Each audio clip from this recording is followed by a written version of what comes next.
चाहिए और जो सियासी रवायात हैं उसको फॉलो करना चाहिए और जो प्रोटोकॉल है उसको देखना चाहिए। अगर आप मेरे पास चाय पीने आएँ कर्टसी कॉल पे और हम आपस में जो भी बातें करें और उसको बैठ के दूसरे दिन में आके प्रेस कॉन्फ्रेंस में बता दूं, तो क्या आप समझते हैं कि अखलाकन ये सही बात है? अगर मुल्क की सालमियत पे हो तो मुल्क की सालमियत का तो मैंने अभी बताया ना कि उन्होंने झूठ बोला था। ठीक। और अगर आप ये चाहते थे कि मैं उसको उसी वक्त कह देता कि वो झूठा है, तो वो मौका नहीं था। कायद-ए-आज़म की मज़ार पे हम आए थे उनको ट्रिब्यूट्स पेश करने। ठीक। और ये छिछोरे आदमी होते हैं जो हर जगह जहाँ उनको मीडिया का जो माइक मिल गया और बैठ के खड़े होके इर्रेलेवेंट बातें करना शुरू हो जाते हैं। मैं आपको बताऊं कि मैं अपने भाइयों में अकेला सुन्नी हूँ। मेरे चारों भाई अहले तशय्युद में हैं, तो रहते भी इकट्ठे हैं एक घर में, रिश्तेदारियाँ भी हैं। सही इतनी रवादारी तो है। ये मजहबी रवादारी सिंध का एक खासा है।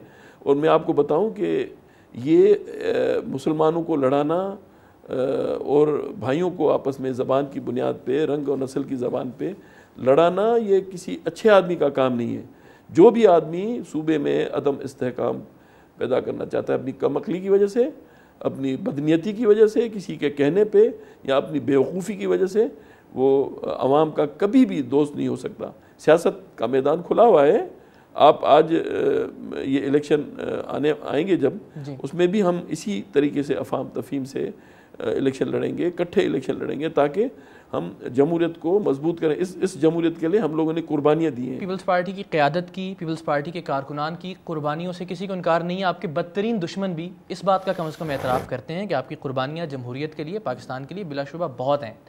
आपने बार बार ये कहा कि आप एक इंतहाई ज़ाहिर है और हम तस्लीम भी करते हैं, आप सीनियर वर्कर हैं पाकिस्तान पीपल्स पार्टी के, लेकिन क्या आपने उस वक्त गैर जिम्मेदारी का मुजाहरा नहीं किया जब मोहतरमा की शहादत के बाद आपने ये कहा कि मेरा पाकिस्तान से कोई वास्ता नहीं, मेरा वास्ता सिंध से है, मैं आज़ाद सिंध का रिहाइश शहरी हूँ, आज़ाद सिंध का बासी हूँ। आपने भी कहा कि पाकिस्तान को खुदा हाफिज़, पाकिस्तान की सियासत को खुदा हाफिज़, और पाकिस्तान की अफवाज के लिए जो लफ्ज़ आपने उस वक्त गुस्से में इस्तेमाल किया वो ऑनर कहा भी नहीं जा सकता। मैंने उसको तस्लीम किया है, एक मरतबा नहीं 10 मरतबा तस्लीम किया है। और मैं कहता हूँ कि हर एक को अपने माँ बाप से, अपने लीडरों से बेइंतहा जिन अक़ीदत और मोहब्बत हो। जब कोई माँ बाप फौत हो जाता है तो आदमी जिस तरीके से दीवाना हो के वहाँ लोट पोट करता है, कुछ बच्चे कम रोते हैं, कुछ बच्चे ज़्यादा रोते हैं, कुछ लोग उसका बहुत बड़ा असर लेते हैं, कुछ लोग उसका कम असर लेते हैं। मैं आप यकीन करें कि मैं अपने दिल की इंतहाई गहराइयों से मोहतरमा बेनज़ीर भुट्टो शहीद को न सिर्फ़ अपनी लीडर बल्कि उनको अपनी माँ, अपनी बहन, अपना कायद, उनके लिए मेरे जो जज्बात हैं आप उसका अंदाज़ा नहीं लगा सकते एक इंसान की हैसियत में। हो सकता है आप चूँकि गैर सियासी आदमी हैं, आपके जज्बात कुछ और हों, लेकिन एक ऐसा आदमी जो पाकिस्तान के वजूद के लिए बेनज़ीर भुट्टो को लाजिम मलजूम समझता हो, जिसने अपनी आँखों से जुल्फ़िकार अली भुट्टो शहीद के फांसी लगने के बाद उस वक्त के जो फीलिंग्स थी कि पाकिस्तान टूट गया, जिन्होंने अपने आँखों के साथ देखा कि कैसे ईस्ट पाकिस्तान अलग हुआ।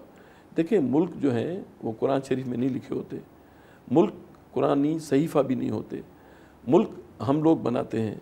मैं मानता हूँ मैं बहुत ही जज्बाती रहा हूँ और ये तो मेरे में ठहराव पैदा हुआ। आसिफ अली जरदारी साहब ने उस वक्त नारा दिया पाकिस्तान खपे, यकीन करें उसने हमें एक करंट जैसे लगता है ना, हम उस करंट के ज़रिए दोबारा वापस लौटाए, वरना उस वक्त तो मैं नॉर्मल आदमी भी नहीं था। अगर आपने वो कैसे खुद चला के देखें आपको महसूस होगा कि एक नॉर्मल आदमी नहीं था। मैं तो उस वक्त यकीन करें कि मैं न मुर्दों में था न मैं जिंदों में था। लेकिन जो आपने कहा वो गलत था। बिल्कुल गलत था, मैं मानता हूँ, लेकिन वो उस वक्त मेरा ये फितरी रद्द अमल था। आप ज़रूरत महसूस करते हैं कि माजरत करनी चाहिए, पब्लिक अपॉलजी होनी चाहिए? नहीं, चूँकि मैंने वो जानबूझ के नहीं कहा था इसलिए मैं कोई उस पर माजरत नहीं करूँगा, लेकिन मैं अपने जज्बाती होने पे माजरत ज़रूर करूँगा कि इतना जज्बाती मुझे नहीं होना चाहिए था। उस वक्त तो सिंध का बच्चा बच्चा ये कह रहा था। अगर आप उस वक्त सड़कों पे निकलते तो दादू से लेके गड़ी खुदाबख्श तक लोग ये नारे लगा रहे थे। तो सबको मैंने तो नहीं कहा था, ये फितरी रद्द अमल था। अगर आप बेनज़ीर भुट्टो शहीद को वापस ला सकते हैं तो मैं माजरत करने के लिए तैयार हूँ कि मैंने गलत कहा था।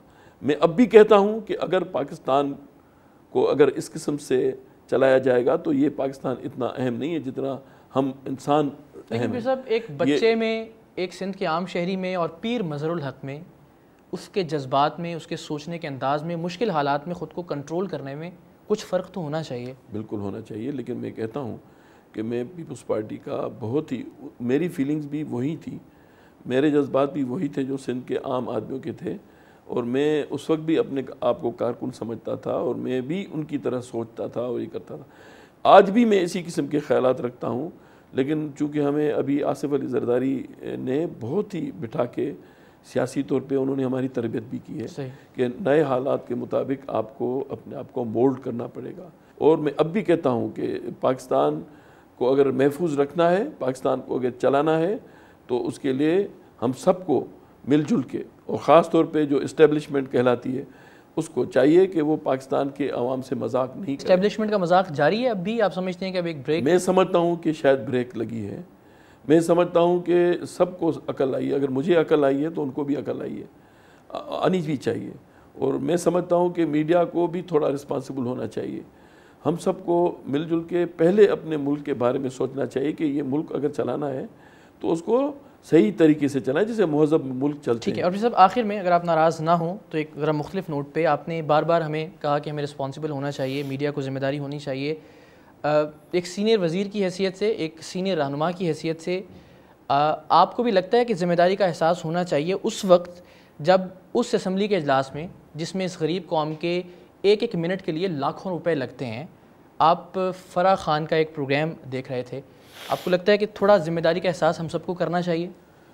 देखिए, फिर आप मुझे कहेंगे कि आप हमें गैर ज़िम्मेदार कहते हैं।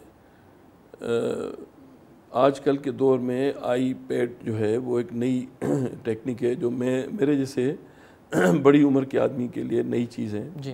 और आप नौजवानों के लिए भी नई चीज़ होगी। उसमें सहूलत ये है कि उसमें हम लाइब्रेरी होती है, उसमें बनाते, उसमें अपने सारे कॉन्स्टिट्यूशन की copy, rules of business in government के, और जो भी कवानीन हैं हमारे, जो एक टच पे वो सारे आ जाते हैं। और फराह खान का प्रोग्राम भी?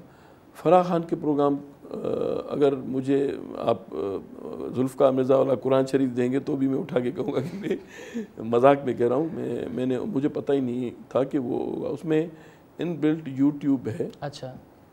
उसमें मुझे पता नहीं था कि इनबिल्ट यूट्यूब, क्योंकि वो मेरे लिए नई चीज़ थी। और वो कुछ दिन पहले वो मेरे को, वो भी मुराद अली शाह साहब ने मेरे को ये सारी चीज़ें ईमेल के ज़रिए डाल के समझाई कि इस तरह, क्योंकि वो अक्सर ये यूज़ करते थे। तो मेरे में एक मेरा शौक़ है कि मैं हमेशा नई नई चीज़ों को खुद इस्तेमाल करना चाहूँ, और बड़ी हेल्पफुल चीज़। अब तो मैं सीख गया हूँ, मुझे पता पड़ गया है। वो मेरे को 2-4 दिन ही हुए थे, तो वो कोई मेरा टच हो गया उस पर यूट्यूब पे। सही।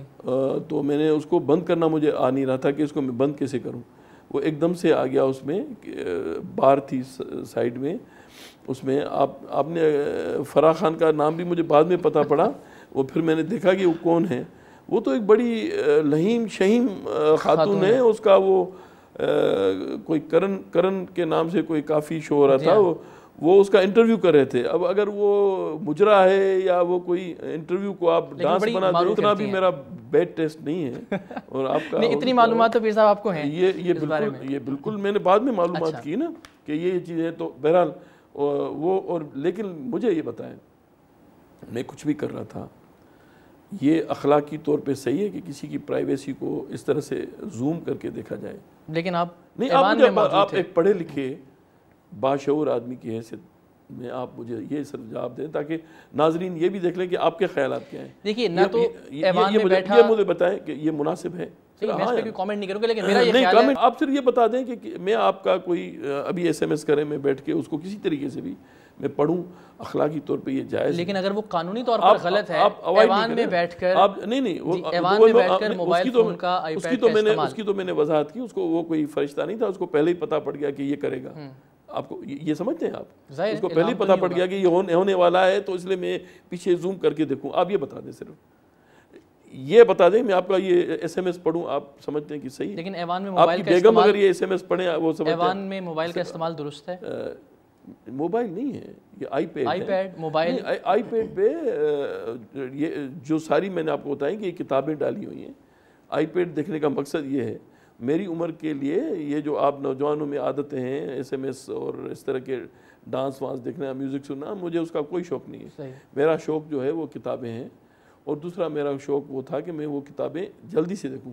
पहले जब मैं वज़ीर क़ानून था इतनी किताबें और फाइलें लेके मैं जाता था, अब ये सिर्फ छोटी सी एक चीज़ लेके तो उसमें मैं सब जाता कुछ हूं। होता है। उसमें हर चीज़ होती है। पीसा- लेकिन मुझे अफसोस ये है कि पाकिस्तान तरक्की कैसे करेगा अगर मीडिया को इतनी भी खबर नहीं है कि एक आदमी जो है वो एक काम नई का चीज़ सीख रहा है। मेरी बेटी ने मुझे ईमेल किया कि अब्बा जो कमेंट्स आपके उस पर आए हैं, क्योंकि ये खुद यूट्यूब पे चला गया, उस पर जो कमेंट्स आए हैं, तो किसी आदमी ने, पाकिस्तानी नौजवान ने कहा कि at least you know it's very good sign के पाकिस्तानी पॉलिटिशियंस जो है वो iPad यूज़ कर रहे हैं।